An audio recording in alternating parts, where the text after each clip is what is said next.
लाखो शेतकऱ्यांसाठीचा कर्जमाफीचा निर्णय होतो आहे। कर्जमाफीची जी जोरात तयारी सुरू आहे युद्ध पातळीवर, याबाबत उपमुख्यमंत्र्यांच्या मंत्र्यांच्या प्रतिक्रिया जाणून घेऊयात। विरोधी पक्ष काय म्हणाला ते सुद्धा जाणून घेऊयात। नमस्कार, मी ज्ञानेश्वर खरात पाटील। विधानसभेच्या निवडणुकीमध्ये मुख्यमंत्री देवेंद्र फडणवीस यांनी शेतकऱ्यांचा सातबारा करूया कोरा कोरा कोरा अशा पद्धतीची घोषणा दिल्यानंतर, भूतो न भविष्यते बहुमत मिळाल्यानंतर सरकारचे सूर बदलले होते। आम्ही तो नव्हेच अशा पद्धतीची भूमिका त्यांनी घेतली होती। मात्र बच्चू कडू नावाचा शेतकरी आंदोलक असलेला माणूस उभा राहिला, उपोषण केलं, त्याच्यानंतर मोठं नागपूरला आंदोलन केलं। मला अभिमान आहे की मी त्या उपोषणाचा सुद्धा भागीदार होतो, मी त्या आंदोलनाचा सुद्धा भागीदार होतो आणि मी या कर्जमाफीचा साक्षीदार आहे, याचा मला अभिमान आहे। आणि त्यानंतर सरकारनं समिती गठीत केली, त्यानंतर सरकारनं 30 जून ही तारीख दिली। शेतकरी कर्जमाफी हा महायुती सरकारसाठीचा अडचणीचा मुद्दा झालाय मंडळी। कर्जमाफीची जी तयारी चालू आहे ती युद्ध पातळीवर चालू आहे। 15 फेब्रुवारीच्या आत नॅशनलाइज बँका, त्यानंतर ग्रामीण बँका आणि त्यानंतर सहकारी बँका, सोसायट्या यांना आदेश देण्यात आलेले आहेत की संपूर्ण माहिती शेती कर्जा संदर्भातली तुम्ही शासनाकडे पोर्टलवर जमा करायची आहे। 15 फेब्रुवारी पर्यंत थकीत कर्जाची माहिती देण्याचे आदेश।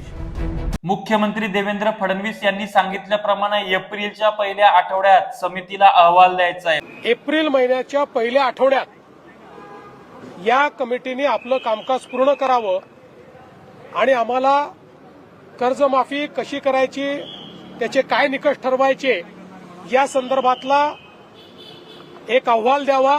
आता शासन स्तरावर तयारी कशी चालू आहे ते तुम्हाला सांगतो। पहिले म्हणजे वॉर रूम तयार करण्यात आलेली आहे, त्याच्यामध्ये शेती कर्जा संदर्भातल्या खात्या संदर्भातली चाचपणी आणि एकंदर किती शेतकरी आहेत, त्यांच्याकडे कर्ज किती थकीत आहे या संदर्भातील माहिती संकलित करणं सुरू आहे।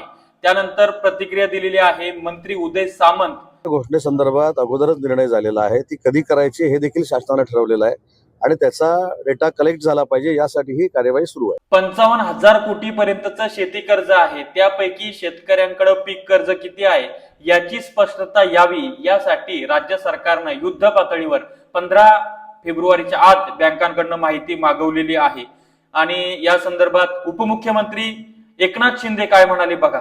शेतकऱ्याचं कर्जमाफीचं पण आम्ही आश्वासन दिलेलं आहे। मी आपल्याला आश्वासन देतो की योग्य वेळी शेतकरी कर्जमाफीचा निर्णय देखील होईल, त्याच्यासाठी कमिटी आपण गठीत केलेली आहे। 2017 मध्ये श्री देवेंद्र फडणवीस यांनी जी कर्जमाफी केली होती त्याच्यामध्ये 24,74,662 शेतकऱ्यांना 18,599 कोटी रुपयाचं कर्ज माफ करण्यात आलं होतं।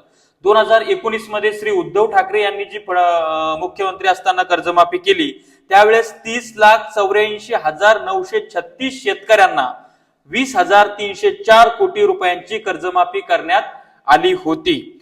हे सर्व होत असताना आता ज्या विधान परिषदेच्या उपसभापती आहेत नीलम गोरे, त्या काय म्हणाल्यात ते पण बघा स्क्रीनवर। प्रत्यक्षात त्या कर्जमाफीचं स्वरूप किंवा त्याच्यामध्ये काय निकष असतील, त्याबद्दल केंद्राची भूमिका काय असेल, ह्याच्यावरती अधिवेशनात काही चर्चा होऊ शकते।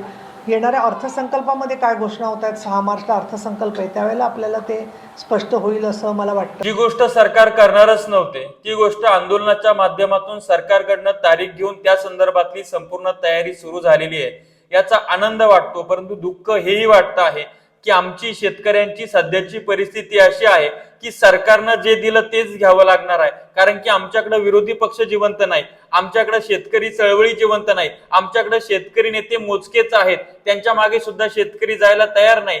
शेतकऱ्यांचा सशक्त दबाव गट एक चळवळ म्हणून या सरकारवर अंकुश ठेवण्याकरता जो असतो तो आमच्यामध्ये नाही, याचं मला प्रचंड वाईट वाटतं आहे।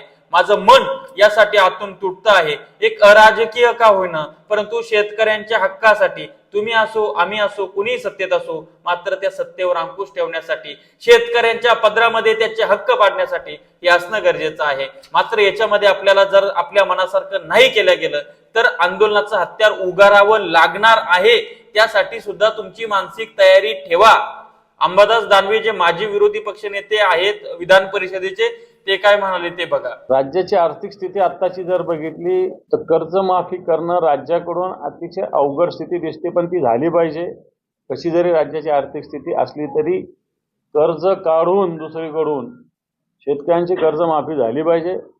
परंतु कर्जाची जी रक्कम येते टोटल ती जर बघितली तर ती आवाढव्य एवढं नक्की आहे. तर अशा पद्धतीच्या सर्व अपडेट आहेत. कर्जमाफीची प्रक्रिया, प्रोसेस, सगळ्या गोष्टी सुरू झालेल्या आहेत.